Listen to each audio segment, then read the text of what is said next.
Good afternoon, everyone. Welcome to this session. This is SolidWorks Cloud, the next level of power and flexibility. Okay. My name is Melanie, and together with me is Joyby. Okay. And we are applications engineers of Computrends, and our goal for this webinar is to introduce to you the SolidWorks Cloud. Okay. SolidWorks Cloud is one of our 3D experience product portfolio update. And we have been talking about 3D experience for the past webinars that we had before. And just for a review, 3D experience is a powerful platform providing collaborative environment that empowers businesses to innovate faster. Okay, so this 3D experience platform, dito natin pinapatakbo yung mga cloud-based solutions natin. And yung pinaka main benefits of using 3D experience is that it provides a better collaboration. So, example, if you have disconnected processes, 3D experience can help you integrate those processes so that you can have a single collaborative platform. So the result will be a better collaboration and, of course, faster innovation. And since we are slowly looking forward to the direction where soon many will be shifting to cloud-based, we would like to let you know that we have those cloud-based solutions already, and one of them is SolidWorks Cloud. Okay, so to start our session, let's define what is SolidWorks Cloud. Okay. SolidWorks Cloud is a suite of browser-based apps or applications, or we call it the 3D Experience X apps. Yan. Yun yung, kung madalas nyo na naririnig yung X apps, ito yun. So, si SolidWorks Cloud is composed of different X apps. And each X apps or applications help you tackle various phases of product development.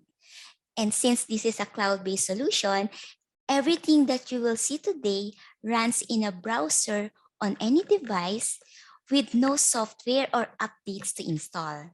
Okay, so wala tayong install na any software and or any updates for the X apps. Okay, and it runs on any device. Okay, so for this session, let's follow the product development cycle for this imaginary startup design, and we're going to call it the OMG. Yan ang pangalan niya. So this is their idea for a portable charging device. Okay.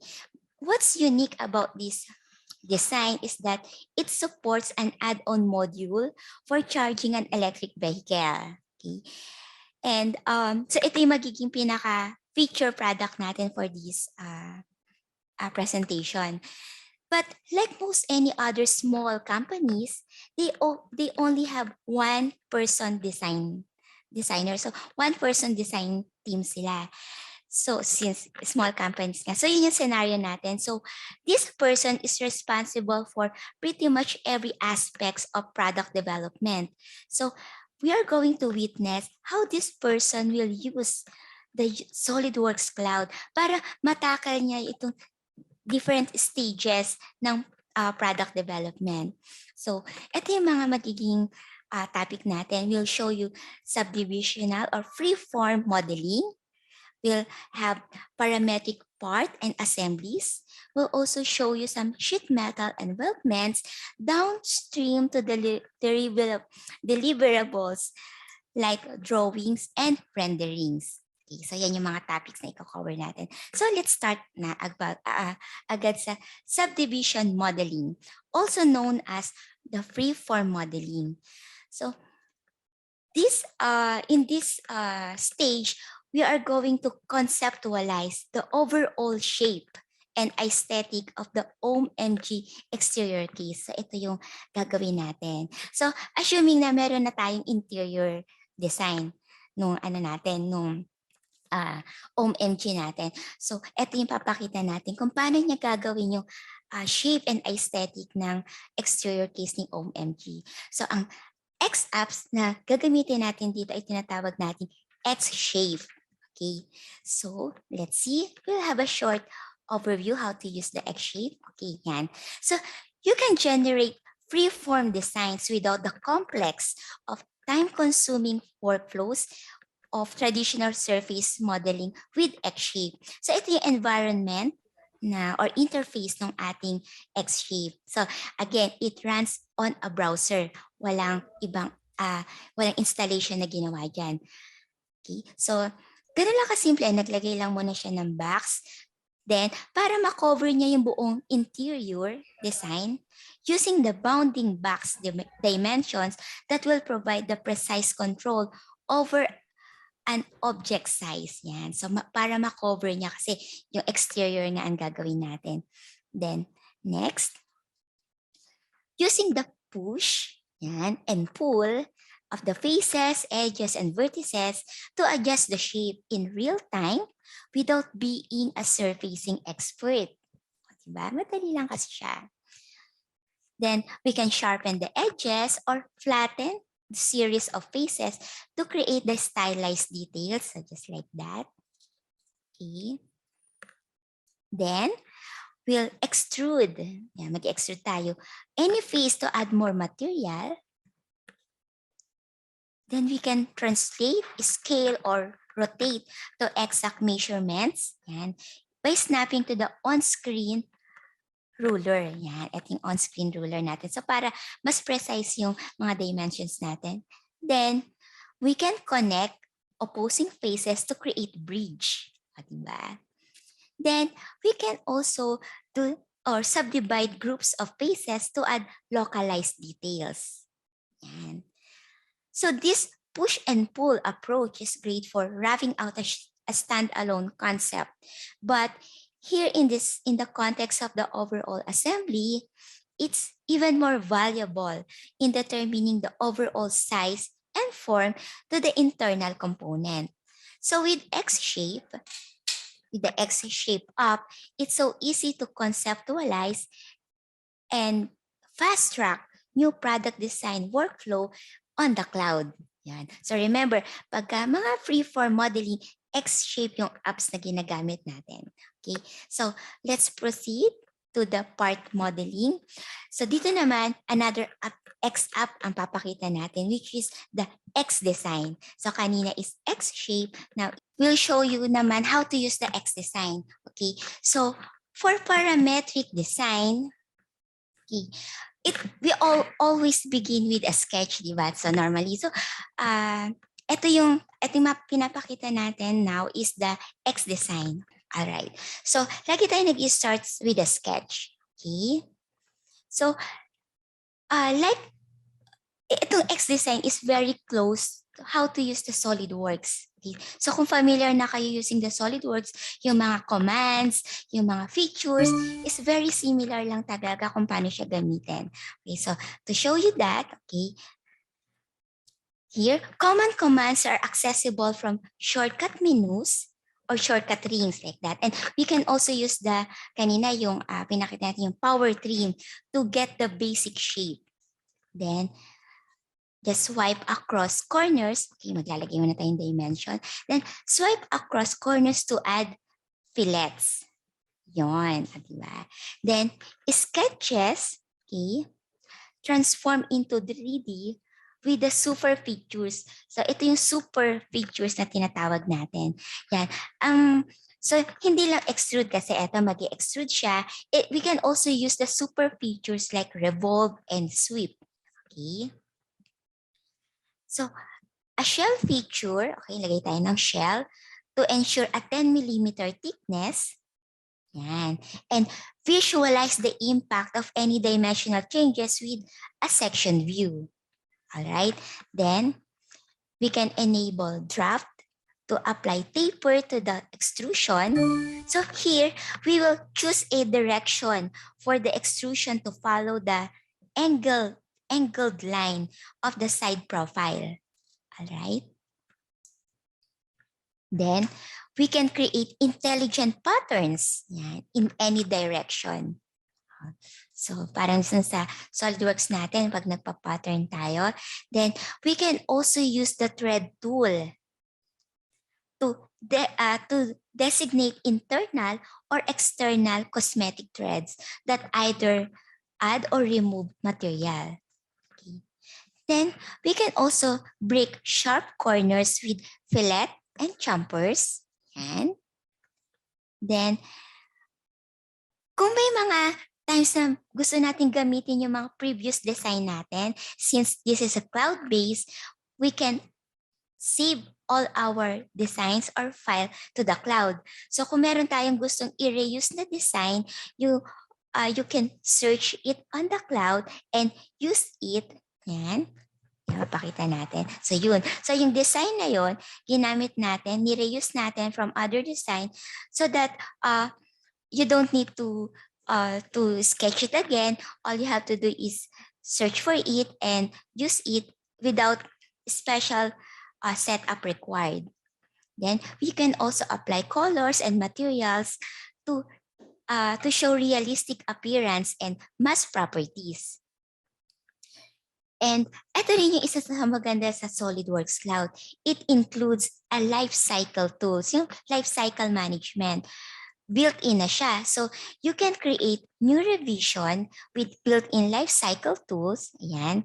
And every revision is safely stored in the cloud. So the entire part history, relationships, and the word use information is fully traceable. Ayan. So yan yung isa talagang advantage of using the SolidWorks Cloud na ma-manage na niya yung mga revisions na ginagawa natin sa mga designs natin. So all the parametric part modeling tools that you expect are available, yan, mga parametric modeling natin, on any device with, again, nothing to install. So yun yung XDesign. So proceed tayo sa assembly modeling. XDesign din ang gagamitin natin dito. XDesign includes lots of time-saving automation for creating assemblies. So we will see how we can populate yun namang OMG control panel with various ports and plugs, as well as add some of the internal hardware. So, na-mention ko kanina, meron na siyang built-in life cycle tools. So, nasa cloud na yung mga design natin. So, kung meron kayong kailangang gamitin na component, all you have to do is use the search bar dun sa 3D Experience platform. Yan. And pag nakita niyo na yung kailangan yung component, you can just drag, okay, drag and drop your component to the search results, from the search results to the XDesign session. Okay, then you can open or insert the component into your assembly in any quantity. Okay, and then using this context toolbar, which speeds up the process of adding mates. So yan, mag-a-add siya ng concentric mate. Yan. Okay. Then next, you can use the apply and continue naman to add another or a new mate like this one. Mag-add tayo ng parallel mate. Okay. Yan. Yan. So click tayo ng parallel mate and using the apply and continue. Then the final manual mate we will apply is the coincident, okay, and we'll use the select other. Okay. So to grab a face that is hidden, so hidden from our point of view. So using select other, magiging visible siya sa atin. Then using the copy with mates, yan, copy with mates, yan, okay, quickly duplicates a component throughout the assembly. Okay, so pakita natin yan. Okay. We can also use the reuse. We can reuse the references or the same references or assign a new reference for each mate in our copied components. Yan, okay, diba? So, using naman feature patterns within a part can drive patterns of components in an assembly yan using that feature-driven component pattern. Okay? Then, next, papakita natin that we can show a preview of the new instances yan, of the component that will be mated. Yan. So, may preview siya. Yan. So, like SolidWorks, we can add new instances. Okay, mag-add tayo ng new instances. Yan, i-add natin yan via clicking yung drag and while holding the control key. Di ba ginagawa natin yan sa SolidWorks? Hold the control key, then drag mo yung component na yun, maduduplicate siya. And when you click and drag yan, a component near another one, a smart mate will automatically recognize matching the geometry and apply mates. Yan. And meron din siyang artificial intelligence that predicts the location for additional component. Yan. So, it will automatically mate for you. Yan. Mag-automate na yung mga mates natin. Then, okay. Yan. Okay. Now that the panel is fully assembled and ready to mounted and wired up into the keys. So the innovative and intelligent mating tools make it easy to build assemblies quickly and efficiently using the XDesign. Okay. So again, sa freeform modeling, we use XShape. Then for parametric part and assembly, we use XDesign. Now we will proceed to sheet metal and weldments. And with that, I would like to continue with that. I would like to turn you over to Jervy. Ayun, magandang hapon po. Good afternoon. So tutuloy ko lang po yung discussion natin. So dito, next natin yung sheet metal and weldments. So kapag sheet metal lang gagamitin natin, meron tayong apps or yung X-apps din na tinatawag natin. Ang tawag dito ay X-sheet metal. And then sa weldments naman, ang tawag sa apps niya ay X-frame. Okay? It will help us to design production yung mga ready bent tsaka yung mga form parts as well as yung mga frames and weldments. Okay? So dito we need to design yung sheet metal bracket to support yung internal board and battery module natin. So dito tayo mag-start ng mag-design ng sheet metal. Okay? So dito, sketching in the context of assembly captures yung part-to-part relationship. So dito makikita mo kung saan mo siya ilalagay yung mga lines, pati yung pinaka sheet metal na magko-cover dun sa pinaka assembly or yung mga parts natin. So dito, any dimension can be defined by an equation.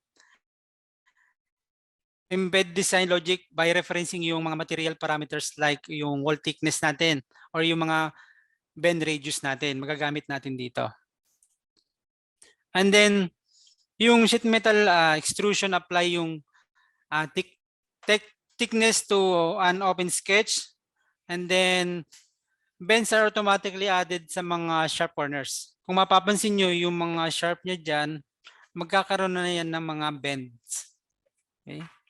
And then, click and drag lang sa mga edge para magkaroon tayo ng additional flange. Ayan. Parang sa SolidWorks natin na sheet metal, ganun din yung mga functionality niya. Okay? And then dito, yung bend,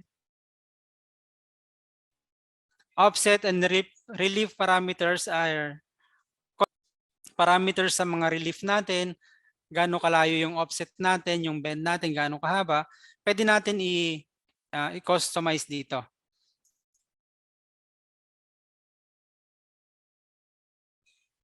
And then dito, mabivisualize natin yung interference within an assembly.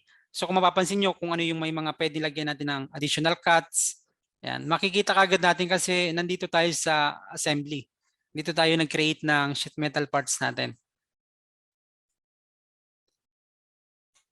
And then cutout link to the material thickness provide yung mga proper clearance natin. Okay? Next. And then yung round of sharp edges with a corner break. So kung mapapansin nyo, kung may mga sharp corner side yan, pwede natin lagyan ng mga corner break yan. So select lang natin yung pinaka-edge and then specify lang natin yung pinaka-radius niya. And then additional flange can be created at any edge. So i-click mo lang yung edge and then pwede mo siyang i-customize, just drag and drop lang yung pinakadulo niya. And then yung mga distance niya, kung paano siya naka-offset, o gaano kahaba, pwede natin i-customize. Okay? Dito, para ma-eliminate natin yung effort natin sa pag-create nung unang flange natin o yung bending na yon, yung maliit na bending na yon, pwede tayong gumamit ng pattern or yung mirror para hindi na natin gagawin kung ano yung una nating ginawa pa. I-mirror niya na lang yung pinaka-features na na-create natin nung una pa lang. And then, all the XWorks apps work together. So if assembly design changes, so everything will be updates. So kung nag-update ka dun sa pinaka-assembly mo at naka-reference naman dun yung sheet metal mo, mag-update din yung pinaka-sheet metal na design mo. And then, we will add finishing details such as yung mga hems, pattern, pati yung mga custom stamping tools. Ayan. And then dito, since kailangan nila yung flat pattern, pwede natin itong i-save as DXF. Ito yung ginagamit natin sa manufacturing. Kailangan nila ng DXF flat pattern. Okay. So yun po yung sa sheet metal. Now, tingnan naman natin yung sa X-frame, kung paano siya ginagamit. Okay. So dito, you will choose from standard library or define custom yung mga structural member profiles. So may mga predefined naman na profiles dyan. Select mo lang kung anong profile ang kailangan mo. So you can also create structural member by snapping to model edge of existing part. You can adjust yung mga style nila, orientation, pati yung mga starting point of any member. And then you can metered corner treatments can be applied to all members at once and modified individually. Ayan. Kung mapapansin nyo kung paano yung dugtungan ng mga structural member natin, pwede nating baguhin yan. Meron tayong mga trim type. Okay? Or yung corner treatment. And then sketch on any face or plane to define the skeleton for new frame component. So kung kailangan mo mag-create ng additional component or additional frame, mag-create ka lang ng mga sketch para dun natin ilalagay yung pinaka another profile natin.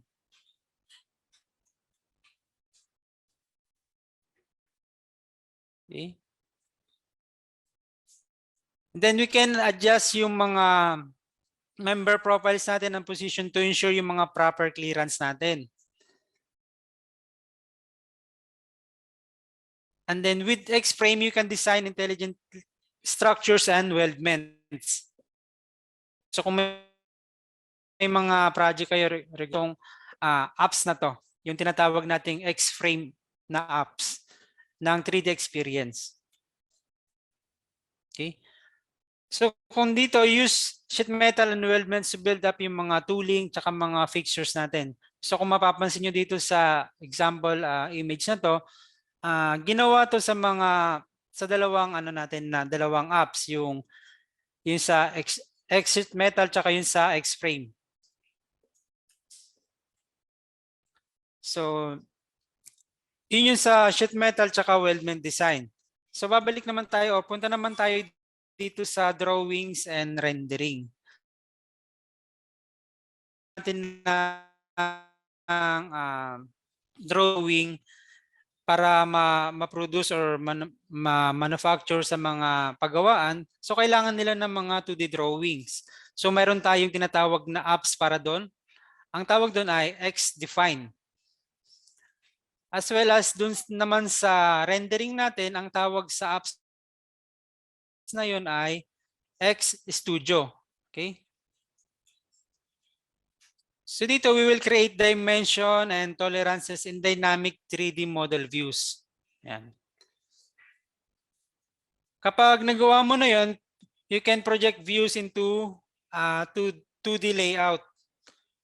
Then pwede ka rin magdagdag ng iba't ibang mga notes na kailangan dun sa drawing natin. And then detail the layout with automatic annotation import, notes,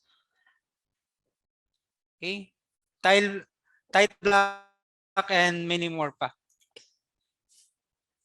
Okay. So finally, we will stage a virtual photo shoot on the cloud with XStudio. So kung kailangan natin mag-produce ng mga magagandang image ng product natin kahit hindi pa na sample or na produce yung part natin, pwede na tayong mag-create ng mga image nun. Ito, you can create multiple rendering scene to explore yung mga alternative colorways. Ito yung sa ano natin, XStudio. And then you can adjust yung focal length niya, depth of field, just like a digital camera. So kung ano yung i-focus mo, pwede mong i-adjust dito. Okay. So meron din tayo yung quick live preview para ma-confirm yung mga settings na ginagawa mo. So makikita mo dito sa live preview yung iba't ibang settings na nilagay mo na. So kung hindi ganun yung gusto mong mangyari, pwede mong baguhin yung settings natin. So nakikita kagad natin yung pinaka-preview niya. And then you can experiment with lighting and backgrounds to create yung mga realistic environment. And you can adjust yung mga exposure niya, yung rotation ng lights, pati yung mga reflectivity ng ground natin based dun sa environment na pinili mo. Okay. Next. Stay productive by offloading yung rendering jobs natin to powerful cloud server. So pwede tayong mag-render ng mga trabaho natin doon sa cloud server natin. So yung computer natin, magagamit pa natin sa iba pang mga trabaho. Okay, yun yung sa drawings and renderings natin. Okay, next. So, summarize ko lang yung mga na-discuss namin. So, sa mga subdivision modeling, meron tayong apps, ang tawag doon ay XShape. And then sa mga part modeling, ang tawag naman natin sa apps na yun ay XDesign. Yung environment niya, same as yung SOLIDWORKS natin na ginagamit or kung meron kayong SOLIDWORKS. Sa assembly, same pa rin. Sa XDesign, meron din siyang assembly, hindi lang part modeling. Meron din siyang assembly modeling. So kapag nagde-design naman tayo ng mga sheet metal tsaka weldments, sa sheet metal, ang apps niya ay XSheet metal, and then sa weldments naman, ang tawag natin doon sa apps na yun ay XFrame. Sa pag-create ng mga 2D drawings, ang apps nun ay XDefine. Sa renderings naman, ang apps natin doon ay XStudio. Okay? Next.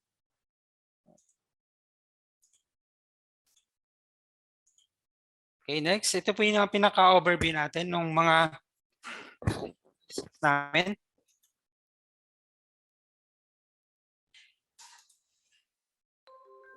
What design platform will you choose for your startup?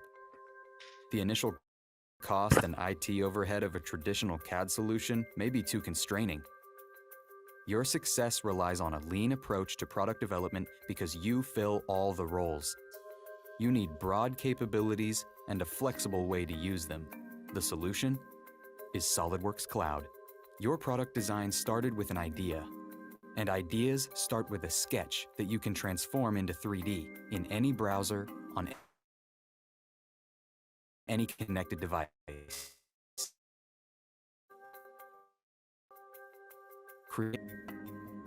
Explore alternative designs and capture revision history with built-in cloud data management.